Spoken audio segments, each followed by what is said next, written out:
Digital forensics applies investigative techniques to digital devices and data. Unlike traditional forensics that examines physical evidence like fingerprints or DNA, digital forensics focuses on electronic evidence stored on computers, smartphones, tablets, servers, and IoT devices. This field has become critical in modern investigations because virtually every crime today leaves some digital footprint. Whether investigating financial fraud, cybercrime, intellectual property theft, or traditional crimes like murder, digital evidence often provides the most reliable and objective information available. The process involves systematically uncovering and interpreting electronic data for legal proceedings, whether criminal prosecutions, civil litigation, or corporate investigations. Digital devices contain far more information than suspects realize, including deleted files, internet browsing history, communication records, location data, and metadata that reveals when the file was created, modified, or accessed.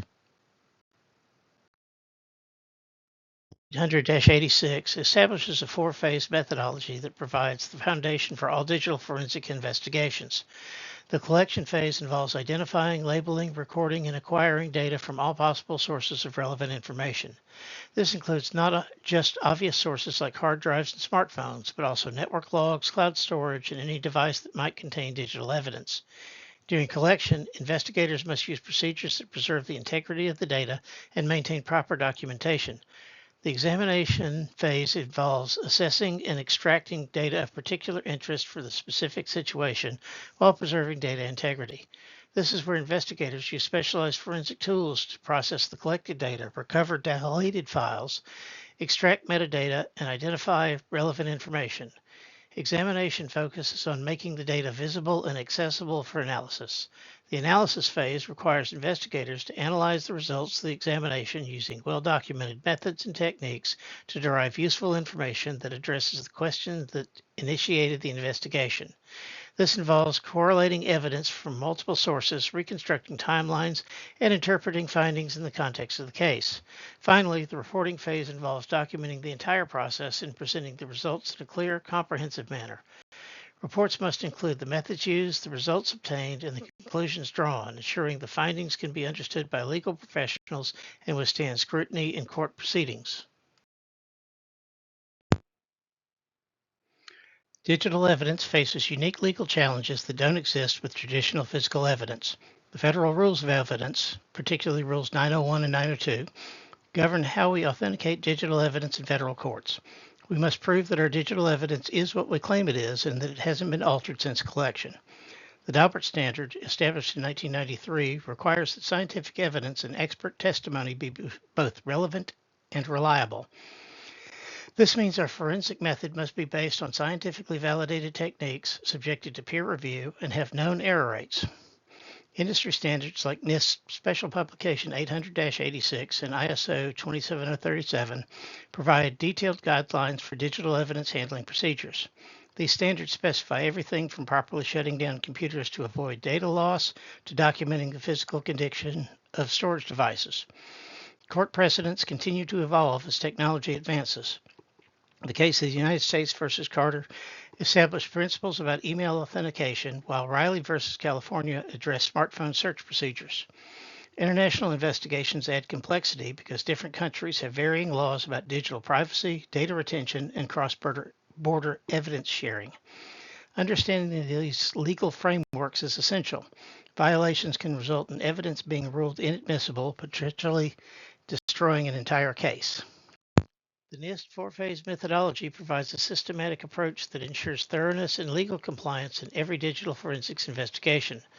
The collection phase involves identifying all potential sources of digital evidence, which today can include computers and smartphones, but also smart TVs, gaming consoles, vehicle infotainment systems, and smart home devices like Alexa speakers. During collection, investigators must immediately isolate devices from networks to prevent remote wiping, document their physical condition with photographs, and ensure they remain powered on if currently running to preserve volatile memory. The collection phase also involves creating forensic images using write-blocking hardware that prevents any data from being written to the original device, and calculating cryptographic hashes to verify image integrity. The examination phase involves using specialized software tools to process the collected data, analyze file systems, recover deleted data, extract metadata, and search for relevant information. This phase can take days or weeks depending on the storage capacity and case complexity, and it requires investigators to maintain detailed documentation of all tools and procedures used. The analysis phase requires interpreting findings, correlating evidence from multiple sources, reconstructing timelines of user activity, and determining what the evidence means in the investigation context. This is where investigators piece together the story of what happened based on digital artifacts they've discovered. Finally, the reporting phase involves creating clear reports for attorneys, judges, and juries who may have limited technical knowledge. Reports must explain complex technical concepts in simple terms while maintaining scientific accuracy and must include detailed documentation of methodology to ensure the findings can withstand legal scrutiny. Digital forensics relies on specialized software tools, each designed for specific investigation tasks. Unlike general-purpose programs, forensic tools must meet strict requirements for evidence integrity, legal admissibility, and scientific validation. These tools fall into 6 main categories. Acquisition tools create the forensic copies we work with throughout investigations. File system analysis tools help us understand how data is organized and stored, including recovering files users thought they had permanently deleted. Network forensic tools analyze communication patterns, email headers, and internet activity to reconstruct network-based crimes. Mobile device forensics has become important as smartphones and tablets now contain more personal information than most computers. Memory analysis tools examine volatile data that exists only while a computer is running, revealing running processes, network connections, and encryption keys that might not be stored on disk. Finally, specialized tools address specific challenges like breaking password protection, detecting hidden data using steganography, or identifying malware signatures. Successful digital forensics requires knowing which tools to use for specific situations and understanding their capabilities and limitations. No single tool can handle every situation, so forensic examiners typically use multiple tools together. Acquisition tools form the foundation of digital forensics because they create the exact copies of storage devices that we analyze throughout our investigation. FTK Imager is probably the most widely used free tool in the forensic community. It can create bit-for-bit copies of hard drives, USB devices, memory cards, and individual files or folders. What makes it valuable is its ability to preview data before creating a full forensic image, allowing investigators to quickly determine if a device contains relevant evidence. The DD command, originally developed for Unix and Linux systems, performs sector-by-sector copying and is favored by investigators who prefer command line tools for their scripting capabilities and precise control. In-Case Imager offers advanced features like network-based acquisition, allowing investigators to image remote computers over a network connection. Geimager provides a user-friendly interface for DD operations and is popular in Linux-based forensics environments. All acquisition tools must include hash verification to ensure image integrity, compression to reduce storage requirements, and the ability to split large images into smaller files for easy handling. Write blocking is critical. These tools must guarantee that no data is ever written to the original evidence device during imaging. File system analysis tools help investigators examine how data is organized and stored on digital devices, often revealing far more information than users realize exists. Autopsy is an open-source digital forensics platform that's become popular in educational settings and smaller law enforcement agencies. It provides a web-based interface that allows investigators to perform keyword searches across entire file systems, create detailed file timelines showing when files are created, modified, or accessed, and automatically identify suspicious files based on hash databases of known malware or contraband.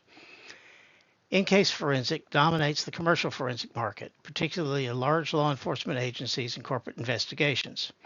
In-Case offers advanced analytics capabilities, automated processing workflows, and comprehensive reporting features that can handle massive data sets efficiently.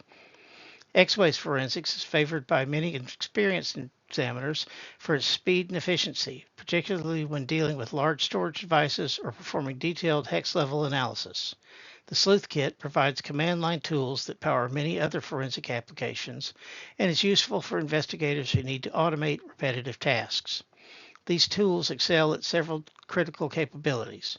Deleted file recovery works because when files are deleted, the data often remains on the storage device until overwritten. Metadata analysis reveals when files were created, who created them, and how they've been modified. File carving can reconstruct files even when file system structures have been damaged or deliberately destroyed.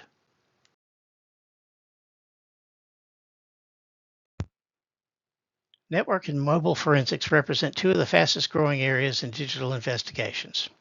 Network forensic tools like Wireshark capture and analyze the network traffic in real time or from stored packet capture files. Wireshark can decode hundreds of network protocols, allowing investigators to reconstruct email conversations, web browsing sessions, file transfers, and voice over IP phone calls. Network Miner, designed for forensic investigators, can automatically extract files, images, and credentials from network traffic captures, making it easier to identify what data was transmitted during a security incident. TCP dump provides command line packet capture capabilities for automated monitoring and analysis scripts. Mobile device forensics has become critical because smartphones and tablets now contain more personal information than most computers, including call logs, text messages, GPS location history, application data, photos with embedded GPS coordinates, and deleted content that users assumed was gone forever. Cellebrite is probably the most well-known mobile forensics tool, capable of bypassing lock screens on many devices and extracting both physical and logical copies of most mobile data devices. Physical extraction provides bit-for-bit copies of device storage, while logical extraction accesses data through the device's operating system interfaces. Oxygen Detective Suite specializes in iOS and Android forensics and is strong at analyzing application data from popular social media and messaging apps. XRY Mobile Forensics offers comprehensive mobile investigation capabilities and is widely used by law enforcement agencies worldwide. Memory analysis and specialized forensic tools address some of the most challenging aspects of digital investigations. Memory analysis tools like the Volatility Framework examine volatile data that exists only while a computer system is running. This includes running processes, network connections, loaded drivers, command history, and encryption keys that might be stored in memory but never written to disk. Volatility can analyze memory dumps from Windows, Linux, and Mac systems, revealing information that would be impossible to obtain from traditional disk-based forensics. Recall provides similar memory analysis capabilities with a focus on incident response scenarios. Specialized tools address specific investigative challenges that general-purpose forensic tools can't handle effectively. Hashcat is one of the most powerful password recovery tools available, capable of using graphic processing units to attempt billions of password combinations per second against encrypted files, password hashes, or protected documents. Steganography detection tools like StegHide can identify hidden data concealed within image, audio, or video files, a technique commonly used by criminals to hide evidence. Yara provides pattern matching capabilities for malware identification, allowing investigators to scan large data sets for known malicious code signatures. Plaso specializes in timeline analysis and can parse hundreds of different log file formats to create comprehensive timelines of system activity. Case study: the Craigslist killer.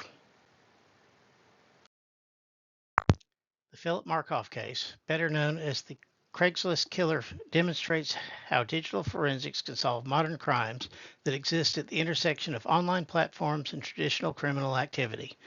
In April 2009, Philip Markoff appeared to be the perfect medical student, 23 years old, enrolled at Boston University School of Medicine, engaged to be married, and he had no prior criminal record. His family and friends described him as intelligent, kind, and the type of person any parent would want as a son. However, this clean-cut exterior conceals a dark reality that digital forensics would expose. The case began with 3 separate attacks on women who had advertised personal services through Craigslist advertisements. On April 10th, Tricia Leffler, an escort, was bound, gagged, and robbed at gunpoint at the Westin Copley Place Hotel in Boston. 4 days later, on April 14th, Jalissa Brisman, who had advertised massage services, was found shot 3 times and beaten to death at the nearby Copley Marriott Hotel. Then on April 16th, Cynthia Milton, an exotic dancer, survived an attempted robbery at the Holiday Inn Express in Rhode Island. What made this case challenging was the suspect had no connection to the victims and appeared to be using sophisticated techniques to conceal his identity, including disposable cell phones and newly created email accounts. The investigation that followed would demonstrate the power of digital forensics to trace seemingly anonymous online activities back to specific individuals, leading to Markov's arrest within 1 week of Brisman's murder. The digital forensics breakthrough in the Markov case began with a single email address. When investigators examined Jalissa Brisman's cell phone, they discovered she had an appointment with somebody calling himself Andy M. Her friend Beth, who arranged appointments for Brisman, provided investigators with the email address Andy M. had used to contact Brisman about their meeting. This email address became the crucial piece of digital evidence that would lead investigators directly to Markov. When forensic investigators analyzed the email headers, they discovered that the email account had been created just minutes before it was used to contact Brisman, and it was never used again after that single communication. This pattern suggested that the perpetrator had created the account specifically for the crime and then abandoned it to avoid detection. Working with Microsoft, investigators obtained the IP address that had been used to register the email account. In this case, the IP address belonged to Comcast. Through a legal subpoena, investigators compelled Comcast to provide subscriber information for that specific IP address during the time frame when the email account was created. This led them directly to an apartment building in Quincy, Massachusetts, where Philip Markov lived.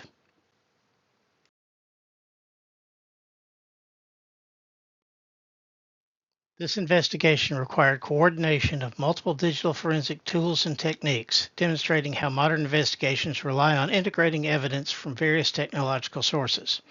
Email header analysis tools were used to extract the crucial IP address from the message metadata, information most users never see, but which contain detailed routing information about how the email traveled across the internet. Network investigation tools were then employed to trace the routing and the origination data, helping investigators understand how the email traveled from Markov's computer to Brisman's email account. ISP coordination software helped investigators manage the complex legal and technical process of obtaining subscriber information from multiple internet service providers, including Comcast for the original broadband connection and Microsoft for the email account details. Cell tower analysis systems played a crucial role in mapping the locations of the disposable phones Markov used to communicate with his victims. These systems can identify which cell towers a phone connected to and when, allowing investigators to track the phone's approximate location over time. This analysis revealed that the disposable phones were active near the crime scene during the relevant time frames. Social media investigation platforms were used to extract and verify information from Facebook, including Markov's personal profile, photos, and his fiance's wedding planning page. Timeline analysis software was essential for coordinating multiple data sources chronologically, allowing investigators to create a comprehensive timeline that showed Markov's digital activities in relation to the physical crimes. The integration approach combined multiple digital evidence sources into a unified timeline, cross-referenced digital evidence with physical surveillance footage from the hotels, and validated findings through multiple independent data sources.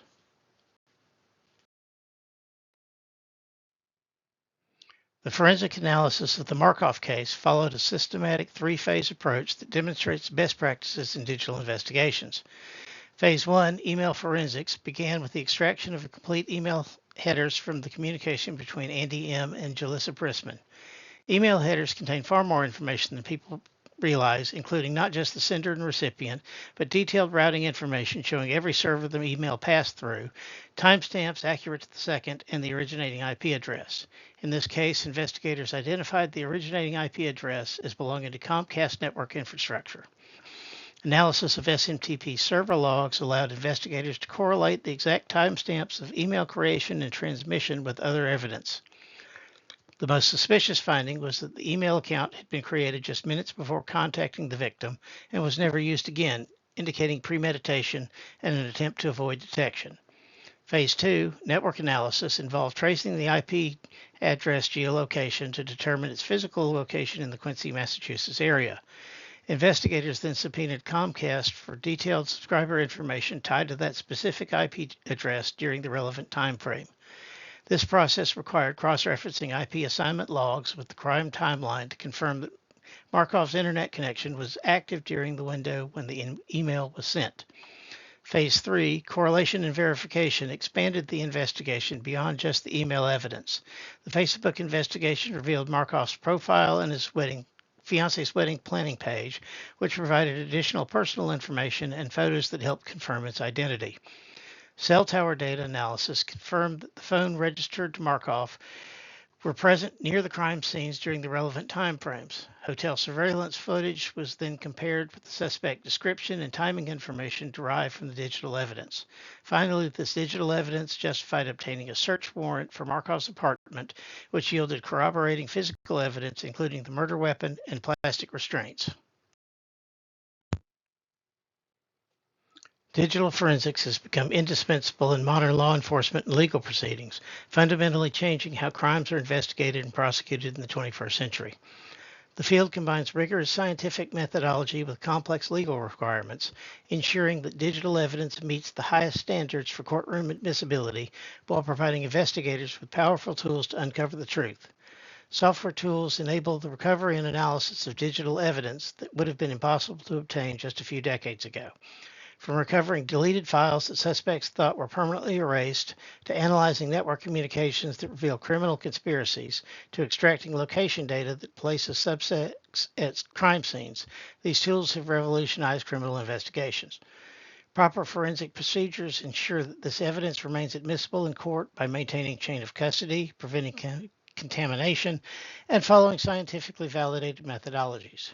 Real cases like the Craigslist killer investigation demonstrate the power of digital forensics to solve complex cases quickly and definitively.